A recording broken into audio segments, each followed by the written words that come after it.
Guadalupe. Eu fico muito feliz, assim, estou me apresentando, fico muito feliz de estar aqui.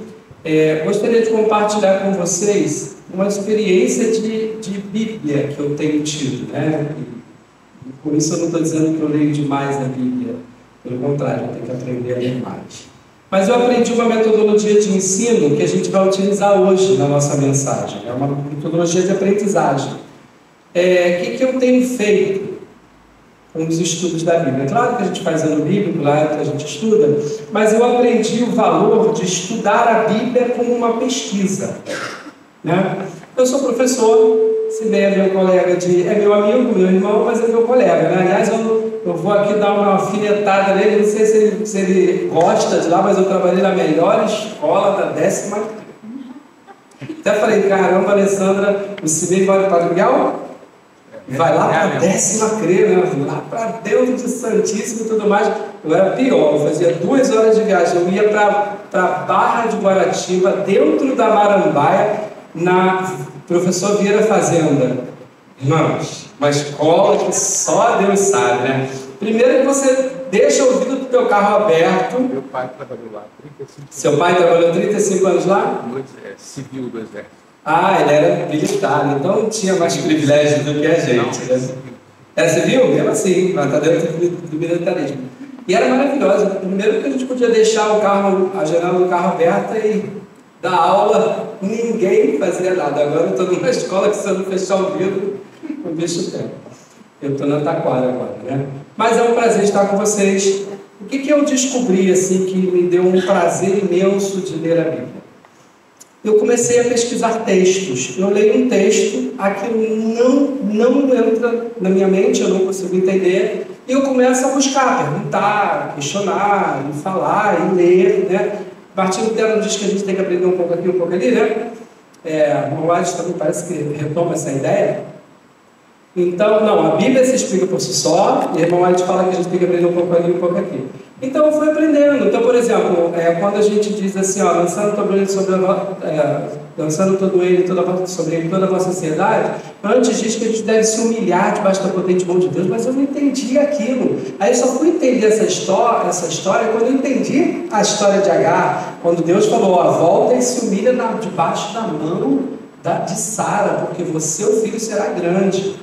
Então, assim, eu fui aprendendo o valor de algumas coisas. Por exemplo, a Bíblia diz que de uma boca produz bênção e maldição. Tá, mas e aí, o que é bênção e maldição? Aí eu fui estudar, né? Próxima vez que eu voltar aqui eu não vou poder pregar sobre isso, porque eu já estou dando spoiler, né? Eu fui estudar e descobri que bênção e maldição é vida e morte. Porque aí eu fui lá no Deuteronômio, aqui está a bênção, aqui está a maldição, né? Aquele que escolher obedecer terá vida, aquele que escolher não obedecer não terá vida. E aí a gente vai aprendendo textos, o valor dos textos. Eu fiquei batendo cabeça em Romanos 12, 1, né, que diz, rogo-vos, mas transformai-vos pela renovação da vossa mente. Eu falei, mas como assim transformai-vos? Como é que funciona isso? Então eu aprendi a estudar a Bíblia fazendo comparações. É claro que isso era o meu meio de vida, porque eu estudei literatura e sempre aprendi, gostava muito disso, literatura comparada, mas eu aprendi a usar essa metodologia na Bíblia. E aí a mensagem de hoje, ela tem um pouco a ver com isso. Eu vou trazer 2 histórias para vocês, e a gente vai ver como que essas pessoas nessas histórias tiveram atitudes diferentes e como que foi a solução e a resolução da vida de cada uma disso. Então a gente vai fazer uma comparação bíblica. Pode colocar ali para mim? Eu passo por aqui, né? O sermão de hoje tem um título que volta, por favor. Não, eu posso voltar, né? Um paralítico e um cego. A gente vai fazer uma análise de atitudes, mas para isso a gente vai ler as histórias antes, tá? A gente vai escolher alguns versos e vai ler. Eu gostaria que vocês abrissem a Bíblia primeiro em João 5. Pode deixar ali. Foi eu que tirei. Pode deixar que a gente vai... Em João 5, você vai ver a história do paralítico em Jerusalém, no tanque de Betesda.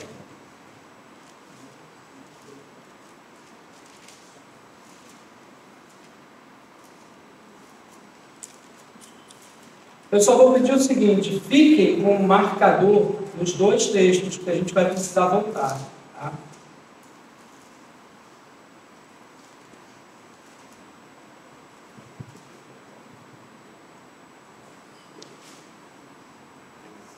Em João 5, logo no primeiro capítulo, você vai encontrar a seguinte história. Vamos acompanhar. Passadas estas coisas, havia uma festa dos judeus, e Jesus subiu para Jerusalém.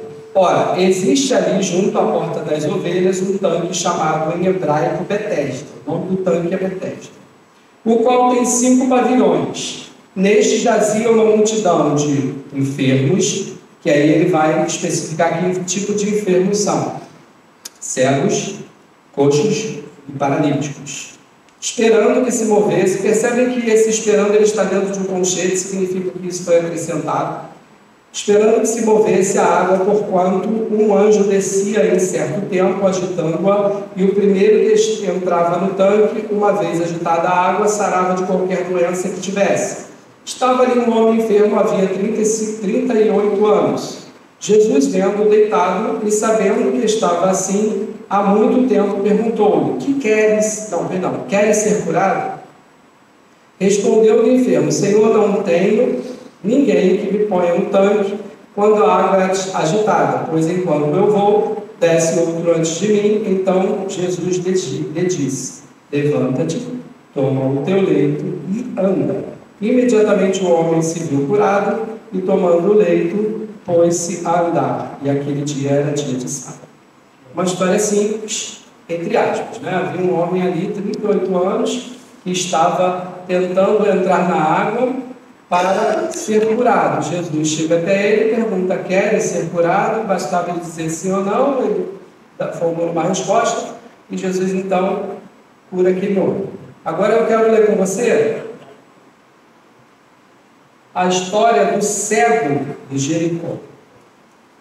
O nome desse cego é Bartimeu. Vamos a Marcos 10, deixa eu marcar aqui João para a gente poder voltar.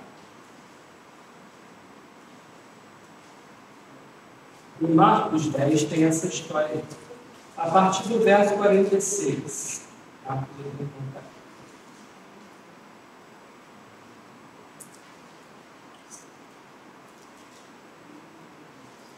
no verso 46, a gente começa a ler a história desse cego. E foram para Jericó, verso 46. Quando ele saía de Jericó, juntamente com os discípulos e numerosa multidão, Bartimeu, cego, mendigo, filho de Timeu, estava assentado à beira do caminho. Ouvindo que era Jesus, o Nazareno pôs-se a clamar: Jesus, filho de Davi, tem compaixão de mim. E muitos o repreendiam para que se calasse. Ele cada vez gritava mais: Filho de Davi, tem misericórdia de mim. Parou Jesus e disse: chamai-o. Chamaram. Então o cego, dizendo: tem bom ânimo, levanta-te, ele te chama. Lançando de si a capa, levantou-se de um salto e foi ter com Jesus. Perguntou-lhe Jesus: que queres que eu te faça? Respondeu o cego: Mestre, que eu torne a ver. Então Jesus lhe disse: vai, a tua fé te salvou. Imediatamente tornou a ver e seguia Jesus estrada fora. Uma história em que tinha um cego parado no caminho, né, pedindo provavelmente esmola. Quando ele ouve a multidão, percebe que é Jesus e ele começa a clamar: Filho de Davi, tem misericórdia de mim. Jesus faz uma pergunta para ele, ele diz imediatamente o que ele quer e Jesus faz exatamente o que ele quer: cura-lhe. E ele então passa a seguir a Jesus. Existem algumas semelhanças e dessemelhanças nessa história. Eu acho que existem semelhanças só nos questionamentos que eu vou fazer, mas existem dessemelhanças nas atitudes. E a gente vai começar a ver essas atitudes agora. Primeira coisa que eu gostaria de dizer para você nessa noite: nessa história, a gente pode formular uma dinâmica. Você precisa vencer os obstáculos. Existe uma bênção para você, inclusive aqui e agora. E eu não estou numa igreja que promete bênçãos. Eu estou numa igreja que tem bênçãos. Promessa é uma coisa e ter outra. Então Deus tem bênçãos para você. Você pode sair com uma, com duas, com três, ou você pode sair com nenhuma. Mas tudo depende da forma que você age. Por quê? A bênção está aqui como estava lá. Vamos começar a comparar um pouco. Qual era o maior empecilho que existia na vida do paralítico? Percebam que logo no começo você vai encontrar aí, a gente volta na história e eu digo para vocês os versos. Neste jazia o quê? Uma multidão de enfermos, cegos, coxos e paralíticos. Tinha um tanque. No tanque, à beira do tanque, quem que estava ali? Os doentes. A multidão, vejam, ó, a multidão é sempre um problema para nós. A multidão que existia ali era uma multidão de doentes que atrapalhavam com que o... Desculpa, eu fico andando, né? Então, que atrapalhava a vida do paralítico, por quê? Porque a crendice, eu quero fazer uma pausa e começar a pensar com vocês uma coisa. Vocês acham realmente que aquele tanque possuía algum poder de Deus para curar? Não. Mas curava. Vamos pensar na lógica. Vamos esquecer a Bíblia agora. Você acha que as pessoas iam ficar naquele tanque ali e nunca sairiam curadas, iam ficar, elas iam desacreditar. Então havia cura de alguma forma. Mas eu não consigo, pela lógica, interpretar que o meu Deus, que é o seu também, portanto, o nosso Deus, fosse capaz de fazer o que acontecia com aqueles homens. Olha só, qual era a clientela daquele tanque?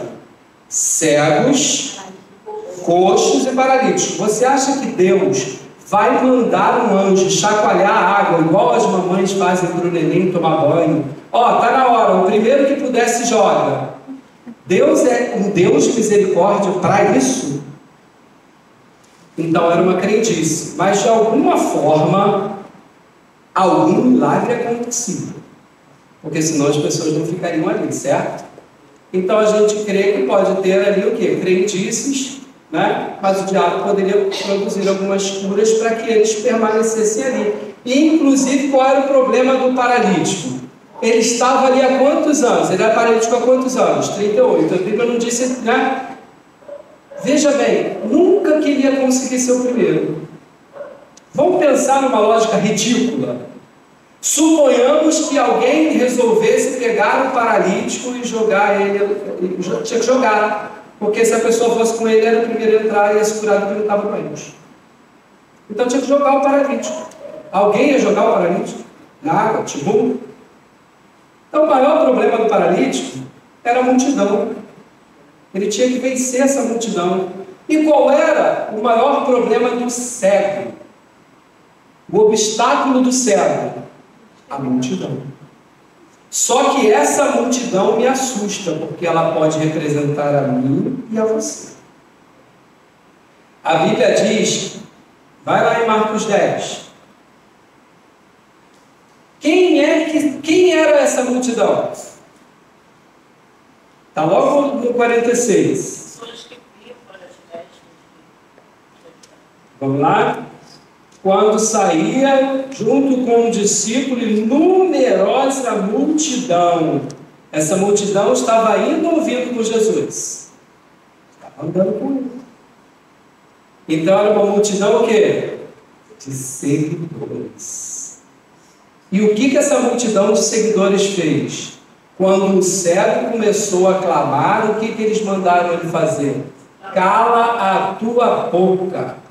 O mestre não tem tempo para você. Tem até uma música que tem, né, de diz, ele não tem tempo para você, né? Jesus, filho de Davi, tenha compaixão de mim. Não tem tempo para você. Quem falou isso para o cego? Que tinha muito crente. Isso me assusta, porque representa a possibilidade de eu e você que estamos dentro da igreja afastar os doentes da verdadeira cura que eles precisam. É agressivo o que eu estou falando, mas é uma verdade. O empecilho do cego ainda era pior do que o empecilho do paralítico, porque os que estavam ali eram doentes como ele. o empecilho, a multidão que atrapalhou o paralítico, o cego, perdão, confusão aqui, era pior, porque eram pessoas sãs, que seguiam a Jesus e que deveriam promover e levar a paz, a cura e a libertação. Disseram, fica aí, porque ele não tem tempo para você. Mas é uma multidão que muda de ideia rapidamente. Porque quando Jesus falou, peraí, tem alguém me chamando, vai lá chamar ele. Venha, tenha bom ânimo, o mestre te chama. Quando essa multidão é chamada a atenção, Jesus puxa a orelha, ela volta atrás e leva a verdade. E aí o que ele fez? Ele se levantou e foi. Percebam que na nossa vida sempre teremos uma multidão para nos atrapalhar. Já fez concurso público? Esse último concurso agora, se bem nem te conto, porque senão eles vão saber, vai ficar vergonhoso para mim. Eu caí no golpe. Já viu o Enem dos concursos? Esse agora que todo mundo fazia no Brasil inteiro. Eu fiz uma inscrição, era falsa, gastei R$120 à toa. Aí falei, agora não quero fazer mais nada, não me arrependi, sabe por quê? De 900, de não sei quantos milhões, acho que 2 milhões de inscritos, se não me engano, só 900 mil fizeram a prova, ou seja, aumentou a possibilidade no Brasil inteiro de eu ter um emprego melhor. Perdi. Porque eu fiquei chateado lá pelo golpe. Mas não é assim? Você quer fazer medicina, é mais fácil do que letras? Não, é mais concorrido. Você quer fazer, e é tanta gente para tomar o teu lugar. Eu sempre falo para os meus alunos o seguinte, sabe qual é o problema? O seu problema? Existe uma galera que está se preparando muito mais do que você e eles vão tomar o seu lugar. Porque eu acho que faculdade particular tinha que ser para quem estudou na escola particular. E faculdade pública tinha que ser para quem estudou na escola pública. A regra é essa, mas existe um X da educação que eu não entendo. Que o cara está aqui na particular para ir para a pública. Porque as melhores vagas estão nas públicas. E aí eu falo para eles estão se preparando para tomar o seu lugar. Não abre o seu olho, não, pena que eles não. Mas é um negócio, a gente tem que botar um. Não abre os olhos. É uma pena, porque sempre vai ter. Quantas pessoas estão na fila do CIS-REG, mas eu chamo de CIS-REG, que não anda. Quantas pessoas estão esperando uma cirurgia? Eu trabalho com transplante, eu sou professor, mas eu também sou da saúde. Eu trabalho com transplante. É interessante o transplante, porque para que você consiga um rim, alguém tem que morrer. Então tem a fila de quem vai morrer e tem a fila de quem vai receber. A multidão sempre foi um problema na vida de Jesus, porque ela sempre impediu as pessoas de chegarem. Então eu te dou uma dica. Nunca permita que a multidão atrapalhe você de receber a sua bênção. Ela está lá. Mas eles estão tentando tirar ela de você. O que o paralítico fez? Nada, ele não podia fazer nada.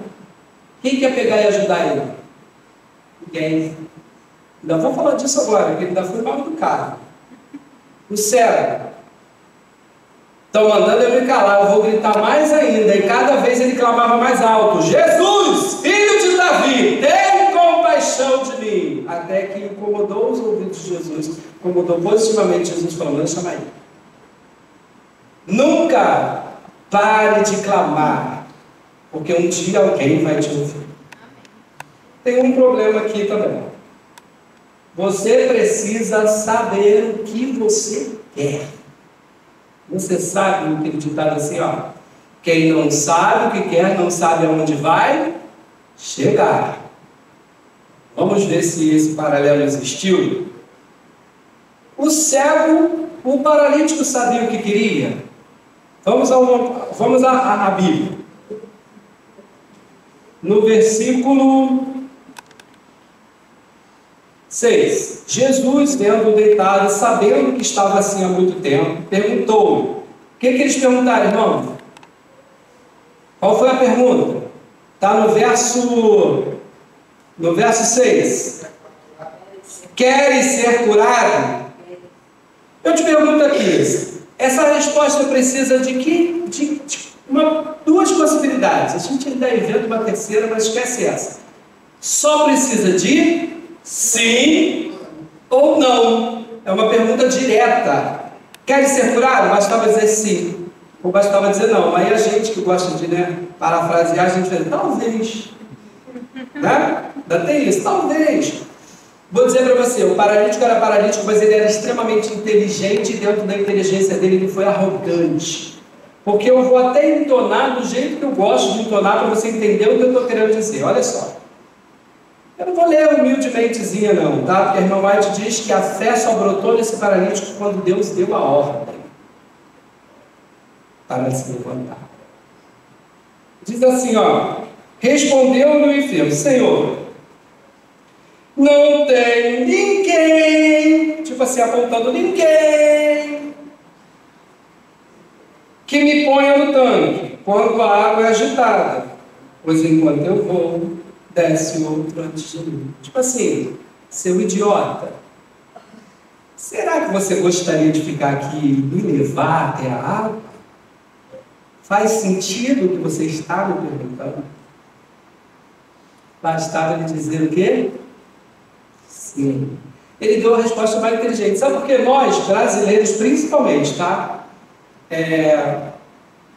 Existem outros povos, até os portugueses são diferentes de nós. Quando eu fui a Portugal, tem água? Tem. Enquanto eu não disse, me dá uma, não me dá. Porque eles são literais. Eu fui até comprar uma bala, falei, tem bala? Não. Mas não me explicaram. Eu falei, eu queria uma bala, onde que eu compro bala? Bala de revólver? Porque bala lá é revólver. No Brasil não, você chega aqui e fala, a gente ri disso, mas gente, isso é literal, tá? Isso é cultura, não é... Infelizmente a gente brinca com a cultura dos outros. Mas aqui no Brasil, você tem água? Tem, peraí que eu vou pegar. Você nem quer saber se você quer ou não. Você perguntou, tem, você quer. Outra coisa, a gente pergunta coisas e responde de outra forma. Por exemplo, Simei, você vai à igreja hoje? Basta de Simei dizer o quê? Sim ou não. Ele diz assim, estou com dor de cabeça. O que ele disse para mim? Eu não perguntei se ele está com dor de cabeça. Eu perguntei se ele vai à igreja. Então esse paralítico, ele é extremamente inteligente. Ele formula uma resposta de uma certa forma irônica para dizer, se você quiser, fica aqui e me dá a solução. Ele se perdeu naquilo que ele queria. Ele já estava tanto tempo querendo que ele já nem queria mais. Se acostumou. Será que nós não nos acostumamos quando queremos tanto uma coisa e passamos a não saber mais o que queremos? E o céu? Olha a pergunta que Jesus fez para o céu. Vai lá em Marcos 10. No versículo 51. Perguntou-lhe Jesus. Perguntou, queres ficar curado? Foi essa a pergunta? Que queres que eu te faça? Se perguntarem para mim o que queres que eu te faça, eu posso dizer sim? Eu posso dizer não? Ou talvez? É uma pergunta que precisa de uma resposta o quê? Inteligente. Para convencimento. E o que o cego diz? Eu torne a ver. Aqui era o momento do cego simplesmente formular palavras maravilhosas, coisas maravilhosas, para convencer aquele que está perguntando a fazer alguma coisa por ele. Mas o cego só disse o quê? Que eu torne a... Ele sabia o que ele queria. Não podia nem perder tempo. Eu não falo das experiências dos outros, porque eu acho que as experiências dos outros eu não posso contar, eu não posso provar que é verdade, mas eu falo das minhas. E não falo com nenhum pedantismo, porque são experiências minhas e que eu amo essas minhas experiências. Eu tenho muito orgulho de ter sido professor da escola adventista, não gosto que falem muito mal dela, eu posso falar, mas ninguém pode falar. E eu tive o orgulho de ser técnico de enfermagem, auxiliar de enfermagem no Hospital Silvestre, muitos anos, ainda trabalho na saúde até hoje. Muitos anos. E gosto também de lá. Sei que tem problemas, mas gosto. Quando eu fui estudar, eu fiz, para mim, é um dos melhores cursos de enfermagem que existe no Brasil, que é o curso do Silvestre. Só que quando você vai fazer, eu tinha feito uma primeira vez. Cheguei lá, você tem que saber o que você quer. Cheguei lá, tinha uma psicóloga, esqueci o nome dela. Nem vou falar que senão queima o filme, né? Mas é amada, a gente gostava muito dela. E ela fez uma pergunta na entrevista para mim. O curso aqui, você tem que dormir aqui. Agora não tem mais, perdão, acabou. Você vai, quando era para dormir aqui, era tranquilo. Você vai para casa. Como é que você vai se sustentar? Irmãos, eu acabei comigo ali. Eu não sei, eu sim, estou vendo. Talvez alguém me ajude. Eu era um jovem sozinho. Eu vivia. Minha esposa que me salvou, me deu uma família. Minha irmã casou e eu morei numa casa sozinho. Morei 7 anos sozinho. Era só eu e Deus. Eu não tinha dinheiro, não tinha nada, né? 20 anos não tinha nada.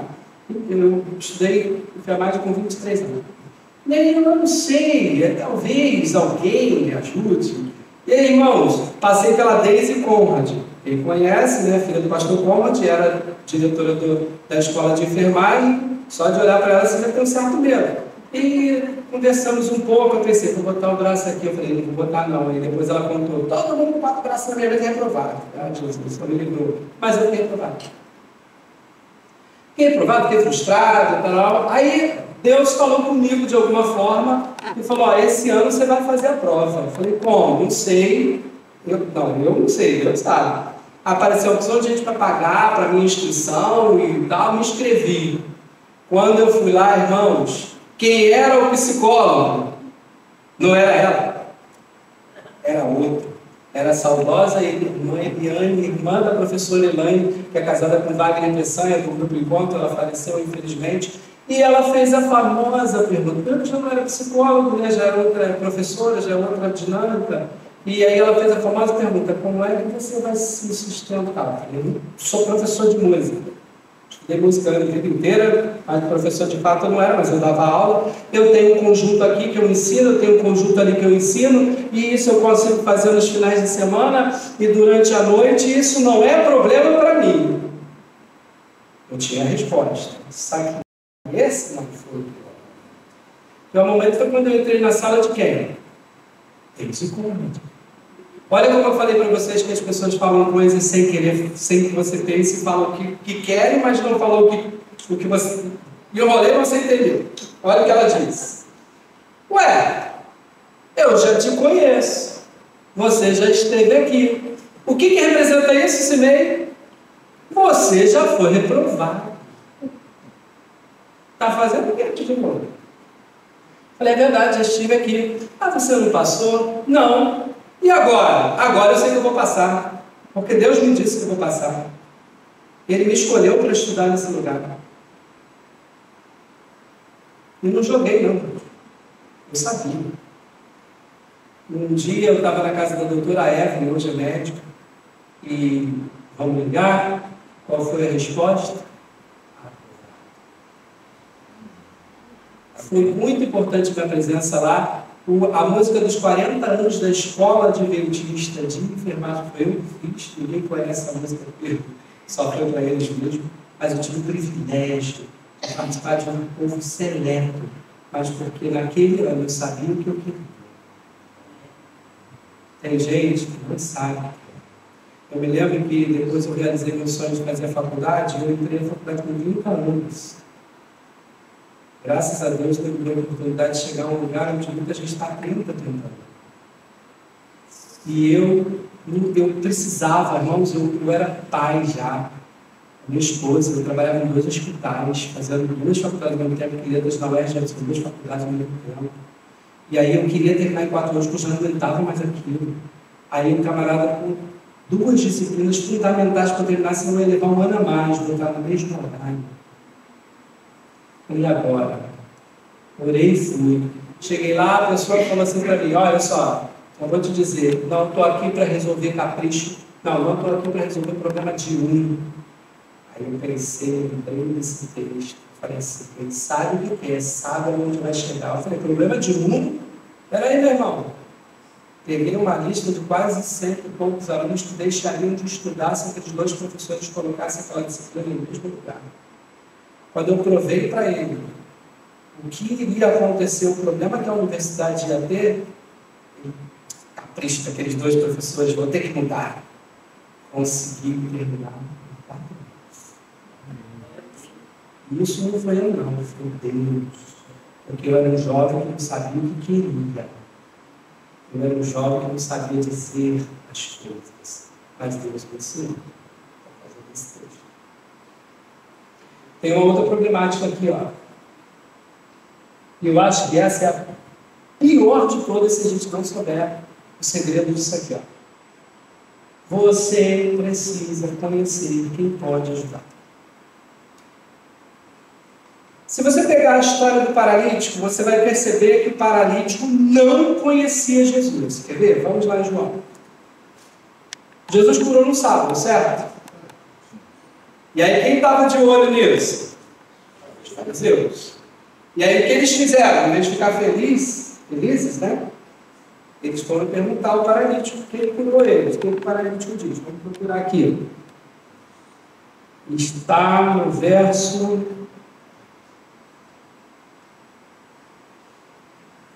Só um minutinho. Vamos lá.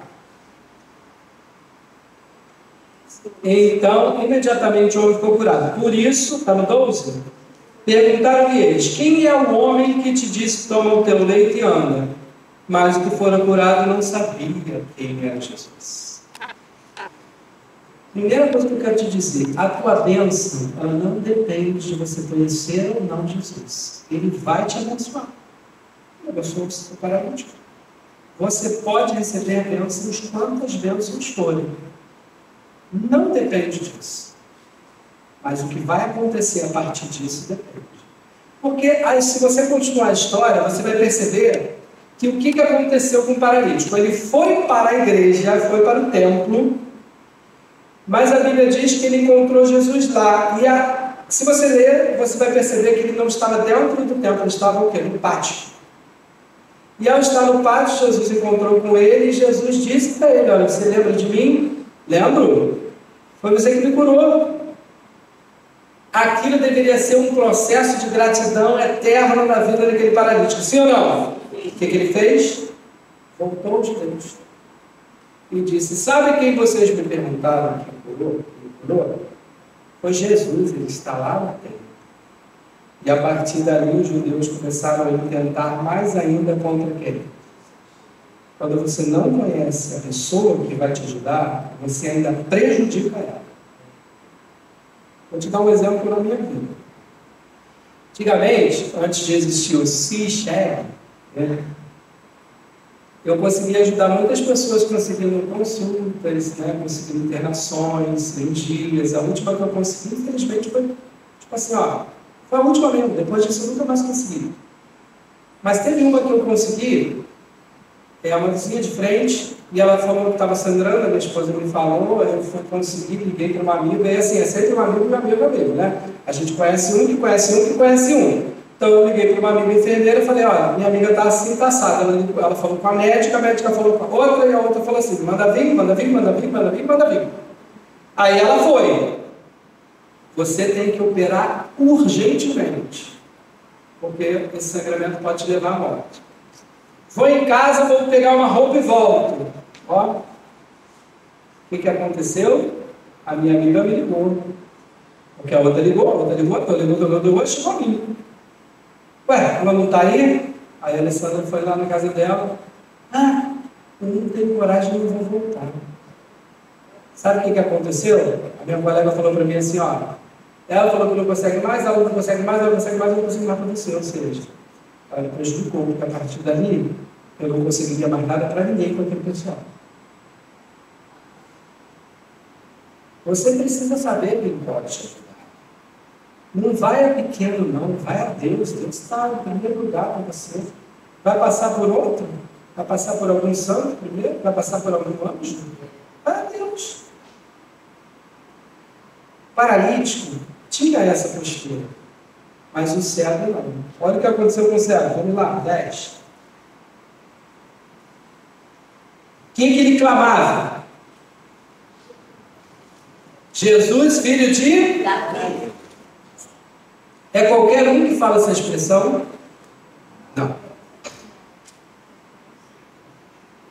Ele sabia que Jesus vinha o quê? Da descendência de Davi, portanto ele sabia que Jesus era o Messias, porque quem entende filho, a expressão filho de Davi, entende quem é o descendente que está prometido desde Adão, que vai pisar a cabeça da serpente, não é isso? Ele sabia disso. Por isso ele continua clamando, eu não posso. E outra coisa, olha só, percepção. Quando ele percebeu que Jesus estava passando, ele começou a fazer, ninguém contou para ele. Ele sabia quem era Jesus. E a diferença está aqui. O paralítico, Jesus curou, disse, toma o teu leito e vai. O que ele fez? Ele foi. Ainda foi no templo, encontrou com Jesus e entregou Jesus. Olha o que aconteceu com o cego. O último verso diz o seguinte.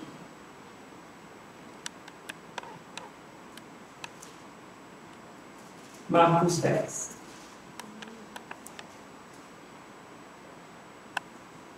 Então Jesus lhe disse, vai, a tua fé te salvou, e imediatamente tornou a ver, e o que ele fez? Desobedeceu Jesus. Ele passou a seguir Jesus. Eu vou explicar o que é desobedecer Jesus para você não entender isso mal. Jesus está dizendo assim, vai, a tua fé te salvou, conta para os teus. Mas ele disse, não, eu quero ficar contigo. Essa bênção eu não quero largar mais não. Percebe a diferença? De todas as atitudes que eu vi no paralítico, de todas as atitudes que eu vi no cego, o cego sabia o que queria, o cego venceu, na ordem o cego venceu a multidão, o seu obstáculo, o cego sabia o que queria, o cego conhecia Jesus. Você pode até não ouvir mais a história do cego, mas a Bíblia encerra a história dele dizendo, ele seguiu Jesus. Aí vai para o paralítico. Ele era vencido pela multidão, está com o problema dele. Ele não sabia o que queria e não conhecia Jesus. Qual é a conclusão que a gente tira disso hoje? Bênção e salvação são coisas diferentes. O cego, o paralítico foi abençoado, sim ou não? Sim. Por quê? Ele ficou curado. Temos alguma história de que o paralítico tenha seguido Jesus? Não. O cego ficou curado, sim ou não? Sim. Sim. Sabia o que queria, venceu a multidão, só conhecia Jesus, ficou curado. Mas qual é o segredo dessa história que vai além da bênção? Ele recebeu a salvação. Porque quando Jesus diz vai, ele disse, não, eu vou ficar. Eu vou te seguir. Irmãos, eu quero terminar essa mensagem dizendo assim para você. Vença os obstáculos. Saiba o que você quer. Conheça quem pode te ajudar. Mas receba o mais importante, a salvação. Em algum momento, uma bênção ou outra não vai ter para você. Mas em outros momentos vai ter. Na minha história profissional, tem muito sofrimento com pessoas que montam situações para eu perder. Mas todas as vezes Deus está lá e transforma isso em bênção. Minha última história para vocês, eu estava lá na escola amada, lá em Vieira Fazenda. Eu fui por causa de um amigo que queria que eu fosse coordenador. Cheguei lá, esse amigo deu um vacilo, uma história bem esquisita. Sabemos o que é, porque ele também deu uma sumida. A esposa estava orando pelo sumir da minha vida. Porque esse amigo é pai dele. Mas ele tinha que subir mesmo. Deus ia me abençoar a partir daí. E aí o rapaz que assumiu a direção, quem ia ser era eu. Não, eu preciso de você, fica comigo, estamos aqui. Quando ele precisou de mim, me colocou na onde ele queria, ele, ó, não preciso mais de você. Aí Deus foi e, através de uma amiga, eu tenho uma escola lá no Taquara, fiz uma única ligação, a diretora estava de férias. Foi o único dia das férias dela. A minha melhor amiga da escola atendeu, que eu não conhecia, se tornou minha melhor atendeu, o telefone, mas tem um professor que quer falar contigo, eu quero ser professor de igreja. Ninguém quer ser professor de igreja, eu quero ser professor de igreja. Você quer ser eu gostei de você, tá lá, cheguei lá, enfim, ela me colocou como professor, como coordenador. Irmãos, Deus me livrou para lá. Sabe por quê? Porque Deus já sabia que ela estava com câncer e ninguém sabia. É uma história muito triste. Eu precisei ser coordenador, tudo em um ano. Coordenador da escola, virei diretor adjunto da escola, virei diretor da escola interino, e depois ainda tive que concorrer, porque era para mim. E detalhe, a pessoa que eu convidei para trabalhar comigo, quem atendeu a minha ligação foi o diretor do dispensa. Eu liguei para ela e falei, quero trabalhar com fulano, eu preciso que você dispense ela. Quando? Amanhã. Deus tem bênçãos especiais para a gente. Até quando tentam destruir o nosso caminho. E a vida inteira é assim, Silvia. Sempre vai ter alguém na multidão para te destruir, para te derrotar, para tirar o teu caminho e a tua bênção. Mas olha, eu estou aqui, experiência viva. Deus sempre vai transformar, reverter o que é maldição em bênção. Mas isso tudo não tem valor nenhum para mim, se no final da minha vida, eu estava pensando muito assim, prometo que eu não vou chorar, se no final de tudo eu não chegar lá, de que adianta ter tido a bênção aqui e agir como um paralítico e entregar a Jesus? Eu quero segui-lo. E eu desejo que você o siga também. Porque até se não tiver bênção, será bênção. Deus abençoe.